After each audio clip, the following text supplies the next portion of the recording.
జంగంపేట జిన్నారాన్ని. కానీ ఈ ప్రభుత్వం ఎలక్షన్ల ముందు ఏం చెప్పింది? మేమందరికి కూడా పట్టాలు ఇస్తాం, ఏదైతే కేసీఆర్ గారు జాగా తీసుకున్నారో హెచ్ఎండిఏ కింద మీ అందరు కూడా వాపస్ ఇస్తామని చెప్పింది.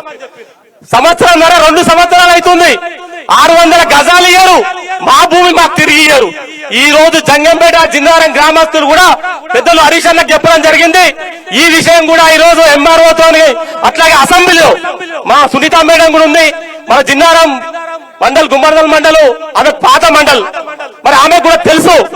మరి మన హరీష్ అన్నతో పాటు సునీతారెడ్డి గారు, మన సంగారెడ్డి ఎమ్మెల్యే ప్రభాకర్ అన్న గారు, మన మాజీ ఎంపీ ప్రస్తుత ఎమ్మెల్యే ప్రభాకర్ రెడ్డి గారు, మాణిక్యరావు గారు, వీళ్ళందరూ కూడా ఈ కార్యక్రమానికి వస్తున్నారు. మేము వీళ్ళందరికీ దయచేసి చెప్తున్నాం, మేడం ఇక్కడ ఉంది కాబట్టి హరీష్ అన్నకు చెప్పినాం, మేడం జంగంపేట జిన్నారంలో సర్వే నంబర్ 1, జంగంపేటలో 100 ఎకరాలు, ఈ 2 కూడా హెచ్ఎండిఏ తీసుకుంటాను అప్పటి గవర్నమెంట్ తీసుకొని 600 గజాల సర్టిఫికెట్ ఇస్తే, మరి అప్పుడు ఎలక్షన్ లో ఈ రేవంత్ రెడ్డి కాంగ్రెస్ నాయకులు ఇంటింటికి తిరిగి మీకు వాపస్ ఇస్తాం, మీ భూమి మీకు ఇస్తాం, పట్టాలు చేస్తామని చెప్పారు. ఇప్పటి వరకు పట్టాలు చేయలేరు. 600 గజాలు ఏదైతే అది ఉందో అది చేయలేరు, ఏమి చేయలేరు. ఇలా చాలా ఇబ్బందికరంగా ఉంది మేడం. దీన్ని అసెంబ్లీలో మీరు అసెంబ్లీలో ఈ ఇష్యూను మాట్లాడాలి. జిన్నారం జంగంపేట ఇవి 2 కాకుండా కొత్తగా గోవర్ధన చెప్పినట్టుగా గుమ్మడిలో గుంజుకోవడానికి ప్రయత్నం చేస్తున్నారు. మనం అందరం కూడా కొట్లాడాలి, ఈ రైతుల పక్షాన ఉండాల్సిన అవసరం ఉంది. ఇక ఊదర కొట్టిండు, ఏమన్నాడు ఒక మాట, అరే నాకు తెలియదా, నేను అవులగా కేసీఆర్ 10,000 ఇస్తుడు, అరే నేను పాగలుగా నాకు తెలియదా, నేను 15,000 ఇస్తా రైతులకు అన్నాడు. అరే నిజంగా రైతులు నమ్మిరు. ఈ దేశంలో నాకు తెలిసి ప్రపంచంలో కూడా ఎవరు కూడా రైతు కోసం ఆలోచించలే. రైతు కోసం ఆలోచించింది ఒక కేసీఆరే, రైతు కోసం ఆలోచించింది ఒక కేసీఆరే. ఎట్లా ఆలోచించిండు? రైతు తన పెట్టుబడి పంట పండించాలంటే ఎవరి దగ్గర సాహుకారు దగ్గర 5 రూపాయలకు 10 రూపాయలకు మిక్చి తెచ్చుకొని ఆయన అప్పుల పాలై ఉరేసుకొని చచ్చిరు. రైతు ఉరేసుకొని చస్తే ఏ ఎంఆర్ఓ ఆఫీస్ తిరిగినా ఏం తిరిగినా ఒక 10,000 ఇచ్చేవాళ్ళు కాదు. ఎంత పెద్ద ఆలోచన చేసింది కేసీఆర్. ఒక రైతు చచ్చిపోతే రైతు కోసం రైతు బీమా పెట్టి రైతు దినాలయ్యే లోపు 5 లక్షల రూపాయలు ఇచ్చిందా లేదా? రైతు బీమా ఇచ్చిందా లేదా? రైతు కోసం అంత పెద్ద ఆలోచన కేసీఆర్ చేసిండు. మరి కేసీఆర్ ఇంకేం ఆలోచన చేసిండు? ఒక రైతు ఎకరా భూమి ఉంటే ఆయనకు 5,000 రూపాయలు ఇచ్చిండు, సంవత్సరానికి 10,000 రూపాయలు ఇచ్చిండు. ఈయన చెప్పిండు, ఏం తుపాకీ మాటలు చెప్పిండు రేవంత్ రెడ్డి. ఈ కాంగ్రెస్ నాయకులు, అరే మాకు చాలా తెలివి ఉంది, మేము చాలా పరిపాలన చేసినాం, మాకు లేదా, మేము తప్పనిసరిగా 15,000 ఇస్తామన్నాడు. నిజంగానే ఇస్తారనుకున్నాం. కేసీఆర్ జమ చేసిన పైసలు ఒక్కసారి ఇచ్చిండు. అది కేసీఆర్ జమ చేసిన పైసలు ఎలక్షన్లో పడితే కాంప్లైంట్ చేసిన పైసలు తప్ప ఇప్పటి వరకు రైతు బంధు లేదు. నిజంగానే ఏమైంది రేవంత్ రెడ్డి? ఏమైంది? కాంగ్రెస్ నాయకులు ఏం చేస్తున్నారు? ఈ రాష్ట్రాన్ని అప్పుల పాలు చేస్తున్నారు. ఈ రాష్ట్రానికి ఇచ్చిన మీ హామీలు ఒక్కటి నెరవేర్చుకోలేరు. మా అక్క చెల్లెళ్లకు నెలకు 2,500 ఇస్తున్నారు, ఏది? పింఛన్లు ఇస్తున్నారు, భార్య భర్తకి ఇస్తామన్నారు, 4,000 ఇస్తున్నారు, ఏవి ఇవ్వకపోగా ఇలా జిన్నారం మండలంలోని ఇలా పొటెన్షియల్ కాన్స్టిట్యున్సీలో అన్ని గ్రామాలకు ఇలా రైతు బంధు ఆపడం ఎంతవరకు సమంజసం, ఎంతవరకు కరెక్ట్? కేసీఆర్ గారు అందరూ రైతులకు ఇచ్చిండ్రు, రైతులు బాగుపడాలన్నారు, రైతు ముందుకు పోతేనే ఈ దేశం బాగుపడతారన్నారు, ఈ రాష్ట్రం బాగుపడతారన్నారు. రైతులు అందరు రైతులకు ఇచ్చిండు. మరి నువ్వెందుకు ఆపుతున్నావు? నీ కథ ఏంది? నువ్వు చేస్తా అని చెప్పినవి ఏంది? నువ్వు ఇస్తానవి ఏంది? ఈ రోజు చేస్తున్న మోసం ఏంది?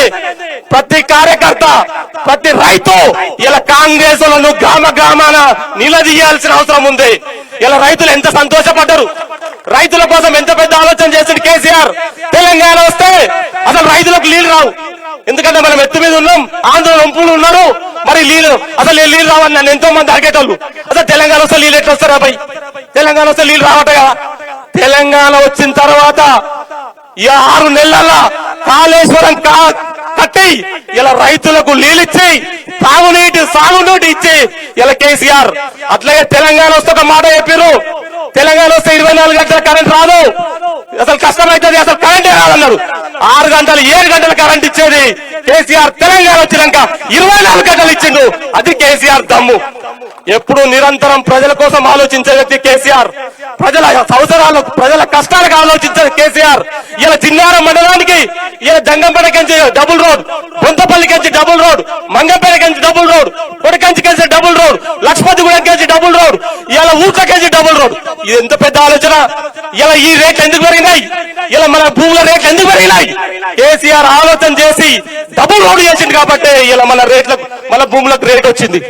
ఇలా మా పంతులను అడిగినా, మా పంతులకు ఫోన్ చేసి ఏం పంతులు ఏమంటే, అరే నేను ఎక్కడ బిజీ ఉన్నా, ఇంకా నా ఏం చేస్తలేదు. ఎందుకు పంతులు అన్న? అరే రియల్ ఎస్టేట్ నడుస్తలేదు, ఏమి నడుస్తలేదు. అరే రియల్ ఎస్టేట్ కు నీకే పంతులు సంబంధం అన్న? అరే నీకు తెలియదేకన్నా, రియల్ ఎస్టేట్ నడుస్తేనే అన్నిటికీ సంబంధం. మాకు కూడా సంబంధం, దుకాణదారుడికి సంబంధం, పాలోనికి సంబంధం, అందరి సంబంధం. అన్ని బంద్ అయిపోయినాయి. అసలు వ్యాపారమే లేదు, అమ్మేటోడు లేడు.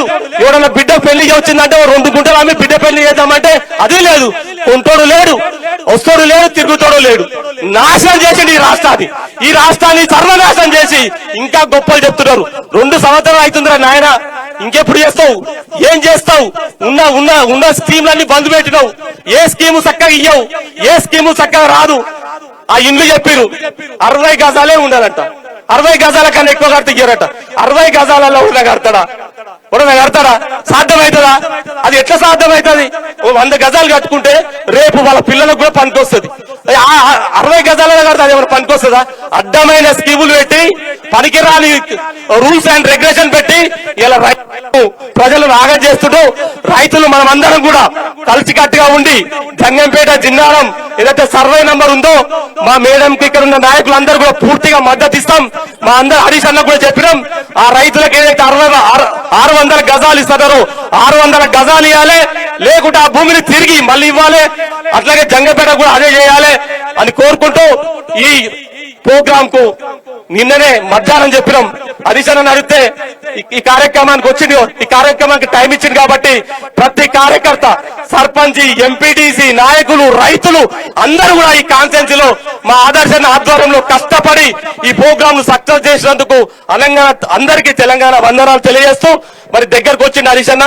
అందరు ఇప్పుడు మా మున్సిపల్ చైర్మన్, మాజీ సర్పంచ్ల ఫోరం రాష్ట్ర అధ్యక్షుడు మా సోమన్న గారు మాట్లాడాల్సిందే కోరుతున్నా.